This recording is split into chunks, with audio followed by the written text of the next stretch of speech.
अरे क्या है तुझे, है क्या है? मुझे नहीं, तुम्हें क्या है? कैसा पागलपन है ये? अरे खून पी लिया इस लुगाई ने, चाहिए क्या तुझे? कि तुम इसे वापस कर दो, और जो इतना ही बांटने का शौक है मुझे दे दो। अबे जा। उसकी बीवी आकर उससे छीना झपटी करने लगती है। दो। तभी उपवासी उसे जोर का धक्का मारता है और उसकी बीवी का सर जाकर मेज पर लगता है।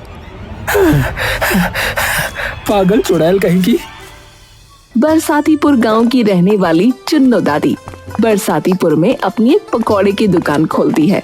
दुकान गांव के बीचों बीच होने के कारण सभी लोगों की नजर आते जाते सबसे पहले चुन्नो दादी की दुकान पर पड़ती है।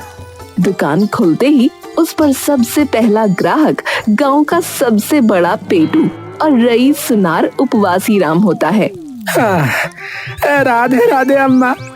अरे उपवासी, राधे राधे, आओ। अरे ये क्या बवाल सिर पे ले लिया इस उम्र में अम्मा, क्या कर रही हो ये है? अरे बस घर में खाली ही बैठती हूँ तो सोचा कुछ काम धंधा ही कर लूं।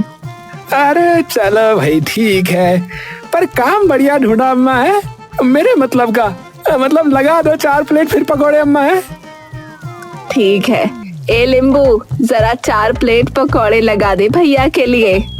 अभी लगाता हूँ दादी फर्राटे से। लिंबू फटाफट से उपवासी के 4 प्लेट पकौड़े लाकर उसके सामने रख देता है।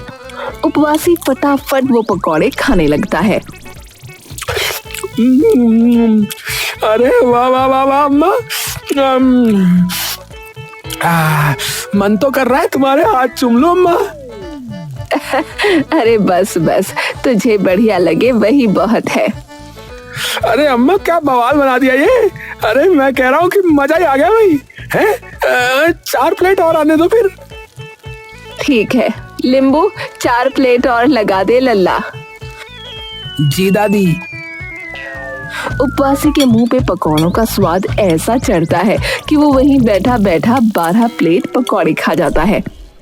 हाँ अम्मा मजा ही आ गया आज तो, वाह वाह वाह। ठीक है, फिर एक काम कर कि ये बात गांव के हर आदमी के घर जाके बता दे, जा। उपवासी एकदम से खड़ा हो जाता है।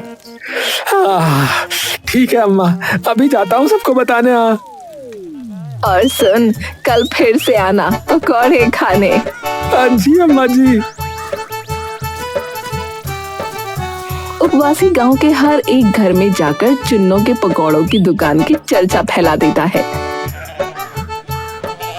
और अगले दिन ही चुन्नों की दुकान पर कई लोगों की भीड़ इकट्ठी हो जाती है।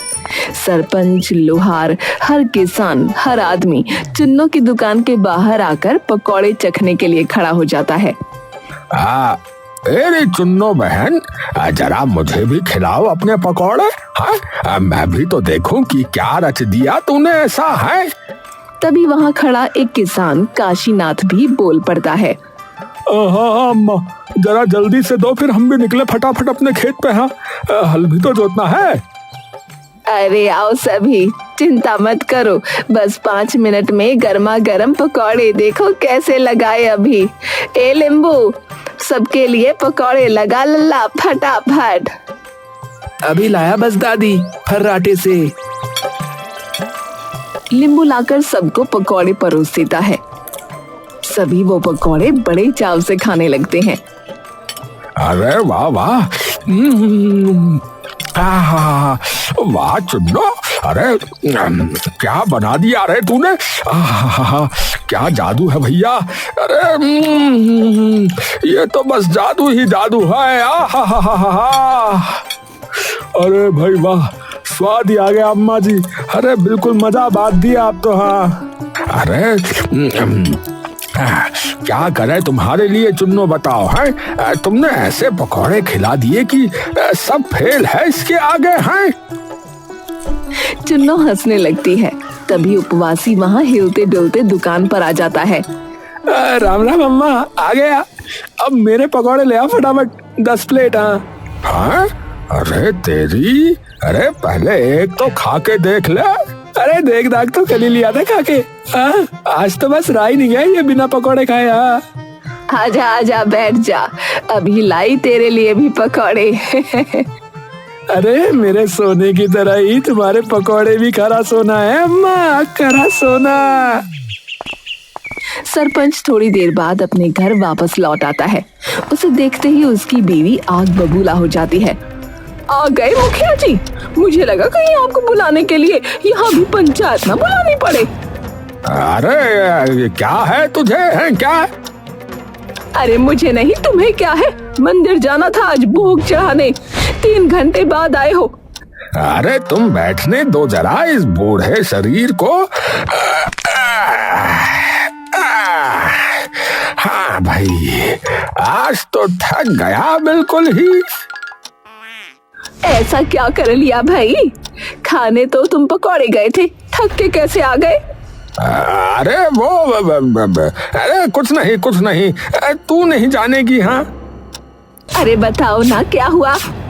अरे कुछ नहीं हुआ, तू जाके जो है अपना काम कर। हाँ, मैं थोड़ी देर जो है आराम करने जा रहा हूँ भाई ऊपर। सरपंच वहाँ से फटाफट ऊपर निकल जाता है। इन्हें क्या हुआ अचानक से?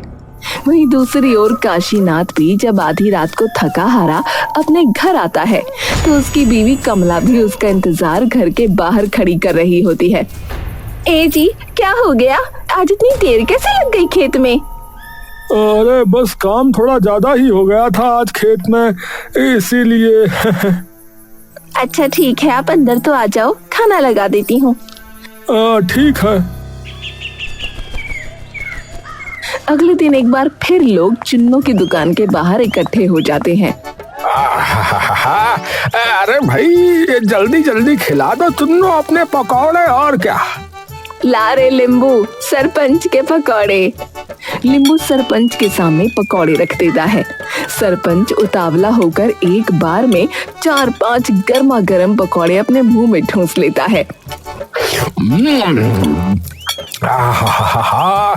अरे भैया गरम गरम, बढ़िया बढ़िया, नरम नरम पकौड़े। भैया बहुत ही बढ़िया, भैया बहुत मजा आ गया। सभी लोग पकौड़ों पर टूट पड़ते हैं। तभी एक छोटी सी बच्ची रिमी भी भीड़ देखकर दुकान पर आ जाती है। दादी दादी, चुन्नू उस बच्ची की ओर बड़े अविश्वास से देखती है। क्या है? दादी दादी, मुझे भी पकौड़े दे दो ना, मैंने बहुत देर से कुछ नहीं खाया है। पैसे हैं ये पकौड़े खरीदने के? नहीं दादी, पैसे तो नहीं है मेरे पास, अब बस मुझे थोड़े से पकौड़े दे दीजिए ना, मेरा उतने में ही पेट भर जाएगा। अरे जा यहाँ से, कुछ नहीं मिलेगा।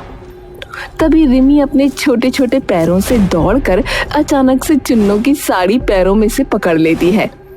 दादी दे दो ना, बहुत भूख लगी है, थोड़े से बस, दादी प्लीज ना।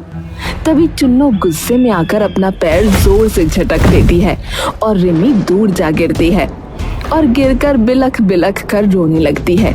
सब लोग अचानक ये देखकर खड़े हो जाते हैं। सभी लोग बैठ जाओ और चुपचाप खाओ। सभी लोग चुपचाप बैठ जाते हैं और पकौड़े खाने लगते हैं। और तू ए लड़की, दिख मत चाहिए मुझे आगे से मेरी दुकान पे, वरना अभी जमीन पर गिराया है, अगली बार घसीट दूंगी। रिमी रोते रोते अपने घर चली जाती है और जाकर सारी बात अपने मम्मी पापा को बता देती है। रिमी का पिता जोगिंदर तभी सरपंच के घर पहुंचता है। सरपंच जी। जोगिंदर की आवाज सुनकर रंजना तुरंत बाहर आ जाती है। क्या हो गया? अरे कौन आ गया भाई? सरपंच जी, मुझे कल पंचायत बिठवानी है। अरे ठंडा हो जा पहले, हाँ? और ये बता कि हुआ क्या? अरे हुआ क्या है? अरे सरपंच जी, आप तो ऐसे बात कर रहे हो जैसे कि आपको पता ही नहीं कि हुआ क्या है।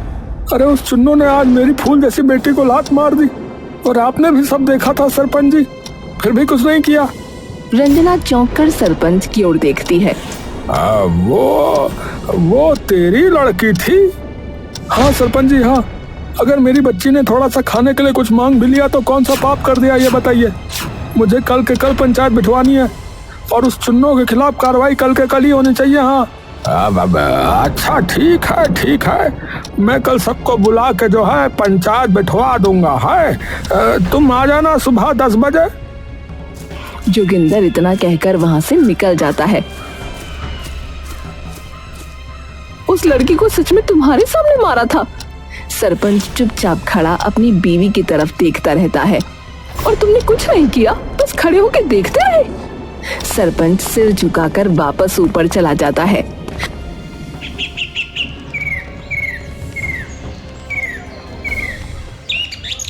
अगले दिन पूरी पंचायत बैठती है, जहां चुन्नो, उपवासी, काशीनाथ, जोगिंदर और उनकी बीवियां भी मौजूद होती हैं। जोगिंदर भाई, सबसे पहले तो आप अपनी फरियाद या जो भी आपकी समस्या है वो पूरी पंचायत को विस्तार से बताइए। धन्यवाद सरपंच जी। सरपंच जी, कल सुबह मेरी बेटी इस चुन्नो की दुकान पे गई। बेचारी को भूख लगी होगी तो उसने थोड़ी सी जिद कर ली और साड़ी पकड़ ली इस चुन्नो की, लेकिन इसने मेरी बेटी को इतनी तेज अपने पैर से धकेला कि मेरी बेटी के दोनों हाथ छिल गए और ऊपर से उसे मारने की धमकी भी दी। सभी लोगों में ये सुनते ही हलचल मच जाती है। रंजना एक तरफ खड़ी होकर चुपचाप बस अपने पति सरपंच की ओर एकटक देखती रहती है। वहीं सरपंच पहले चुपचाप जोगिंदर की ओर देखता है और फिर चुन्नो की ओर। चुन्नो दूर से ही सरपंच की आंखों में आंखें डालकर इशारा करने लगती है, मानो सरपंच को वो आंखों आंखों में कोई बात कह रही हो। सरपंच और चुन्नो की आंखों के ये इशारे रंजना दूर खड़ी चुपचाप देखती रहती है। तो देखो भाइयों और बहनों, ये जबकि बात कर रहा है तब वहाँ कल मैं भी मौजूद था, तो मैंने अपनी आंखों से जो है देखा था यह सारा मामला। मैं तो बस ये कहना चाहूँगा कि इसमें चुन्नो की कोई गलती नहीं है। अरे क्या, पर आप ये कैसे?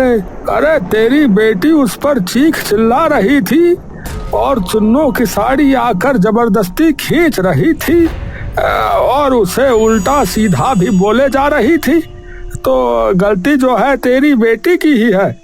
और अगर मेरा भरोसा नहीं तो इनमें से और कई लोग भी वहाँ मौजूद थे, उनसे पूछ लो, बेझिझक पूछो। बताओ भाइयों, क्या चुन्नो ने कुछ गलत किया था? सभी लोग चुपचाप खड़े रहते हैं, कोई कुछ नहीं बोलता। अरे तो फिर खत्म करो ये सारी बात और आगे से अपनी बेटी को वहाँ आने के लिए मना कर देना। अरे पर सरपंच जी, वो बच्ची है, वो क्यों?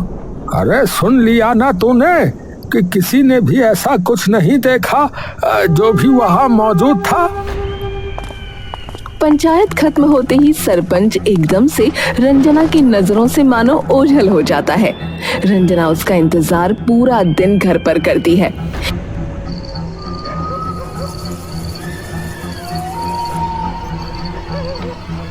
बिल्कुल रात होने पर सरपंच वापस घर पर बिल्कुल थका हारा लौटता है। आज फिर से देर? हाँ, वो काम था कुछ। कौन सा काम? अरे था कुछ काम, हर चीज थोड़े ही बताऊंगा। हाँ? तो ये बता सकते हो कि क्यों आपने भरी पंचायत में झूठ बोला उस बच्ची के खिलाफ? अरे मैंने कोई झूठ नहीं बोला। मेरी कसम खा के बोलो कि आपने झूठ नहीं बोला। सरपंच रंजना से नजरें चुराकर उसको जवाब देने लगता है। अरे क्या चाहिए तुम्हें? है क्या ड्रामा लगा रखा है? और बस इतना कहकर गुस्से से भिनकते हुए वो ऊपर निकल जाता है। छुपा तो आप जरूर कुछ रहे हैं, वरना नजरें तो आपने पिछले 35 साल में आज तक मुझसे कभी न चुराई।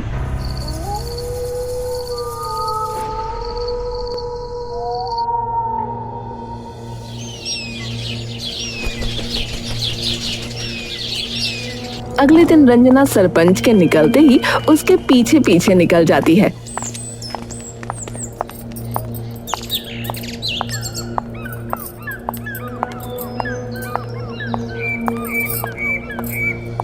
सरपंच सबसे पहले जाकर पकौड़े की दुकान पर बैठ जाता है। रंजना उसे दूर से छुप छुप कर देखती रहती है। हाँ, ले आ चुन्नो पकौड़े, ले आ। हाँ, ले आ पकौड़े। नींबू पकौड़े लाकर सरपंच के सामने रख देता है। हाँ भाई वाह। आहाहाहा, अरे भाई मजेदार, लाजवाब, एकदम कमाल भैया है। वाह भाई वाह, मजा आ गया भैया। आहाहाहा। तभी धीरे धीरे करके और लोग भी वहाँ इकट्ठे हो जाते हैं। ये सारे लोग तो कल पंचायत में भी थे। सभी लोग मजे से पकौड़े खाते हैं और तभी रंजना देखती है कि सभी लोग चुन्नों के पीछे पीछे कहीं जा रहे हैं।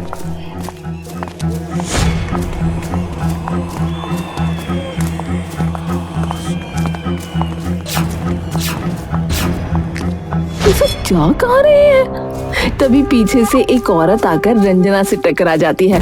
अरे कौन आ गया? माफ करना मालकिन, मैं वो काशीनाथ की पत्नी हूँ।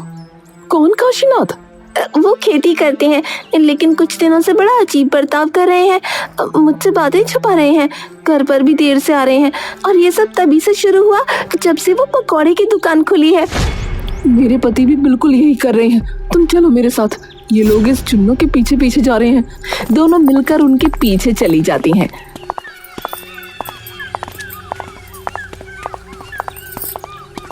सभी लोग चुन्नों के घर, जो उसके खेत के बगल में होता है, वहां आकर रुकते हैं।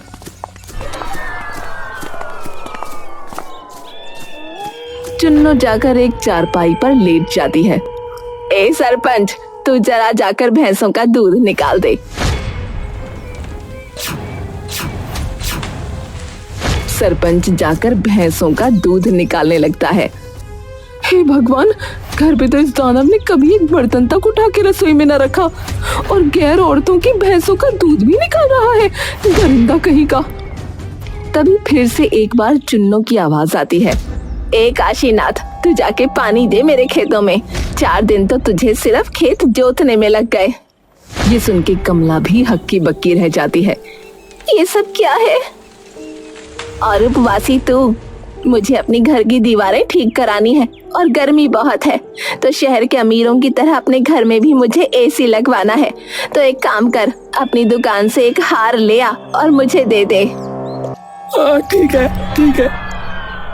और पहले जाके बर्तन धो, और तुम सभी फटाफट घर की सफाई करो, और फिर मेरे कपड़े धो देना, मैं इतने सो रही हूँ। पूरे घर में मानो कई नौकर लग गए हों। कोई झाड़ू लगा रहा था तो कोई पोंछा, कोई बर्तन मांज रहा था तो कोई खाना बना रहा था। कमला और रंजना ये सब देखकर हैरान रह जाती हैं। ये क्या करवा रही है हमारे पतियों से? रंजना पूरा दिमाग लगा के ध्यान से सभी बातों पर गौर करने लगती है। बात ये नहीं है कि क्या कर रही है, बात ये है कि ये सब मान क्यों रहे हैं। इसे आज पूरा देखते हैं कि करती क्या है, जरूर कुछ गड़बड़ है। उपवासी जल्दी जल्दी अपने घर पर आता है और तिजोरी से अपना सबसे कीमती हार लेकर जा ही रहा होता है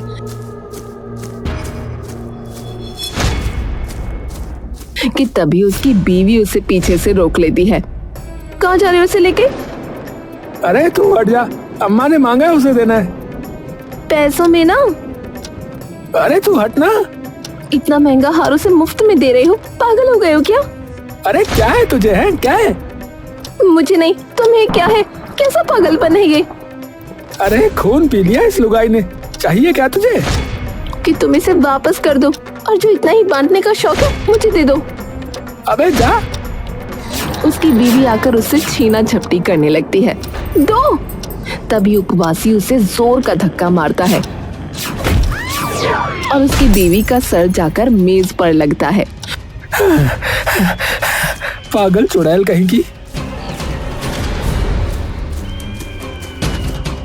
तभी उसकी बीवी धीरे से उठकर उसका पीछा करने लगती है।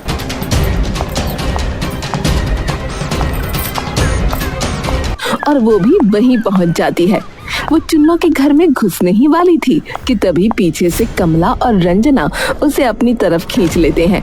कमला उसके सर से बहता खून देखकर एकदम घबरा जाती है।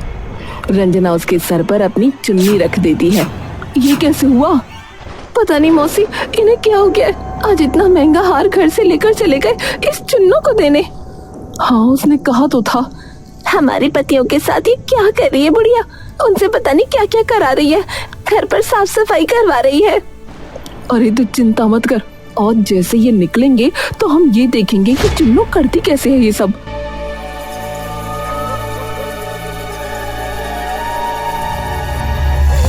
रात गहराती जा रही थी। सारे मर्द थक कर चुन्नू के घर से निकल गए।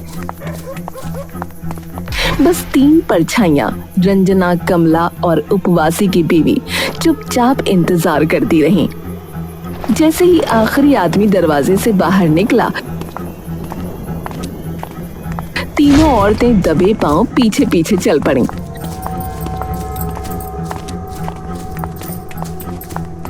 चुन्नू अपनी रसोई में पहुंची।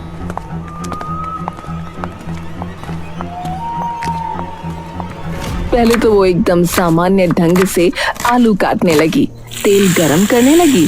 कढ़ाई से छन छन की आवाज गूंज रही थी। औरतें हिचकते हुए झांक रही थीं। ये तो सब ठीक ही कर रही है, लेकिन अगले ही पल उसका असली खेल शुरू हुआ। चुन्नू ने अपनी अलमारी से एक काला कपड़ा निकाला, जिस पर लाल धागे से तिकोनी आकृतियां बनी हुई थीं। उसने नींबू और 7 मिर्च का गुच्छा लिया, पकौड़ों की थाली के ऊपर 3 बार घुमाया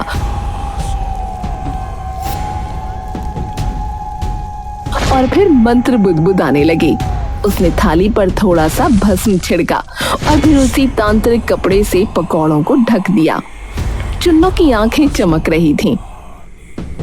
बस अब इन पकौड़ों को खाकर ये मूर्ख मेरे आदेश को मानेंगे। सरपंच से लेकर काशीनाथ तक सबकी जमीनें, सबकी बीवियां, सब मेरा होगा। बरसातीपुर अब मेरा गुलाम गांव बनेगा। लिंबू पास खड़ा हंस पड़ा।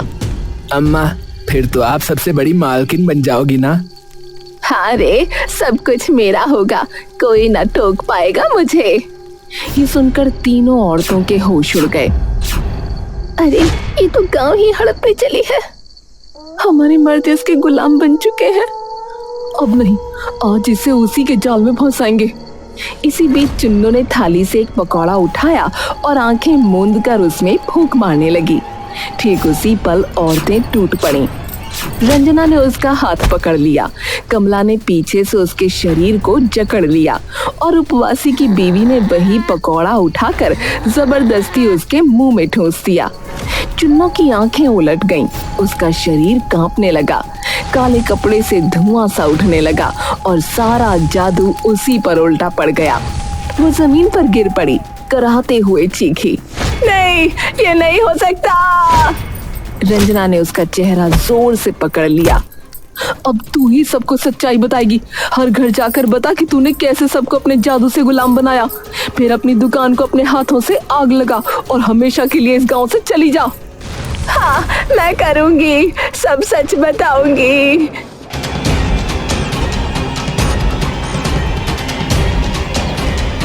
अगले दिन पूरे गांव के सामने उसने सब सच उगल दिया। अपनी दुकान को आग लगाई और फटी फटी आंखों से गांव छोड़ दिया। तीनों औरतें दूर से सब देख रही थीं। उनकी आंखों में थकान थी, लेकिन अब डर नहीं, सिर्फ जीत की चमक थी।